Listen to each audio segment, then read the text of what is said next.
आमतौर पर जैन साहब बिफोर टाइम पहुंचने के लिए जाने जाते हैं और आज भी वैसा ही हुआ है, लेकिन अब कॉल्स आते आते अब हम पहुंचे हैं जैन साहब के पास। जैन साहब, स्वागत है आपका, गुड मॉर्निंग। बताएं सर, आज कौन सा स्टॉक चुना है आपने?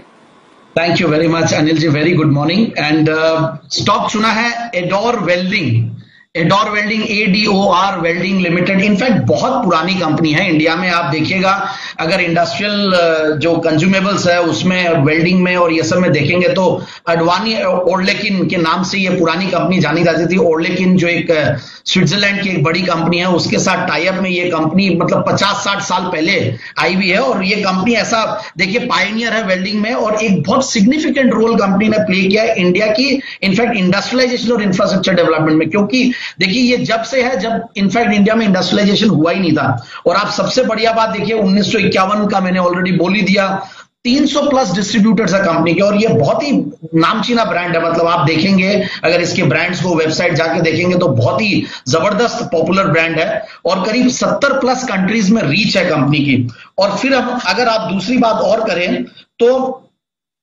फंडामेंटल्स बहुत ही सस्ते हैं और चला नहीं है स्टॉक। क्योंकि देखिए इंडस्ट्रियल कंज्यूमेबल्स और जो इंडस्ट्रियल प्रोडक्ट्स की मैं पिछले भी कई दिनों में मैंने भले फॉसेको इंडिया दिया या केना मेटल दिया या एडोर वेल्डिंग दे रहा हूं, ये सब इसीलिए दिए जा रहे हैं कि ये जब भी रिवाइवल आएगा और अच्छे से आएगा 9 से 12 महीने में ये बहुत बढ़िया रिटर्न्स देंगे। और अभी ऐसे लेवल्स पे जहां पे डाउनसाइड रिस्क नहीं है, क्योंकि देखिए मार्केट बहुत चला हुआ है और मार्केट के सामने अब ऐसे ही स्टॉक ढूंढने की कोशिश कर रहा हूं मैं जो कि बाद में अगर ले भी लें तो एटलीस्ट पैसे नहीं लगे क्लाइंट्स के और जो भी खरीद रहे हैं लोग। तो मुझे संभाव अगर पिछले कई सालों में अगर देखें तो ये स्टॉक ने अंडर परफॉर्म किया है वेरी फ्रैंकली। और 1 साल का रिटर्न भी नेगेटिव है, 3 साल का रिटर्न भी नेगेटिव है और 10 साल में सिर्फ 1.55% का रिटर्न सिर्फ दिया है। तो इसलिए मुझे लगता है कि कई सालों की एक ब्रेकआउट इस कंपनी में मिल सकती है। और मुझे ऐसा लगता है कि जिस कंपनी का डिविडेंड यील्ड करीब 2.51% है, पिछले 3 साल में अगर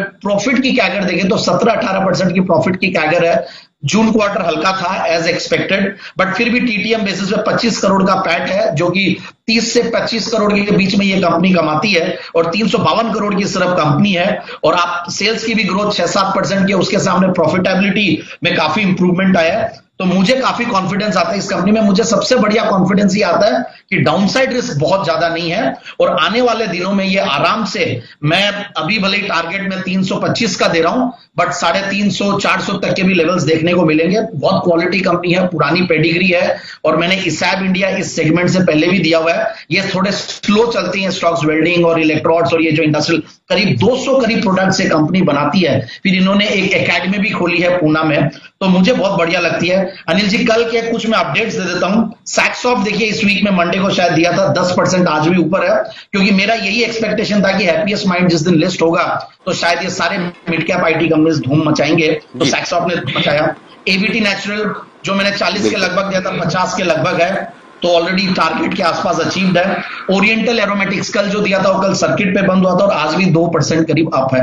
और बहुत सारे अपडेट्स है, कभी एक बार अलग से इसके ऊपर समय निकालेंगे। Thank you. बिल्कुल, तो बहुत बढ़िया जैन साहब, इसी तरह से लगे रहिए। मतलब यही तो फायदा है जैन साहब का कि समय से पहले आगे की सोचते हैं।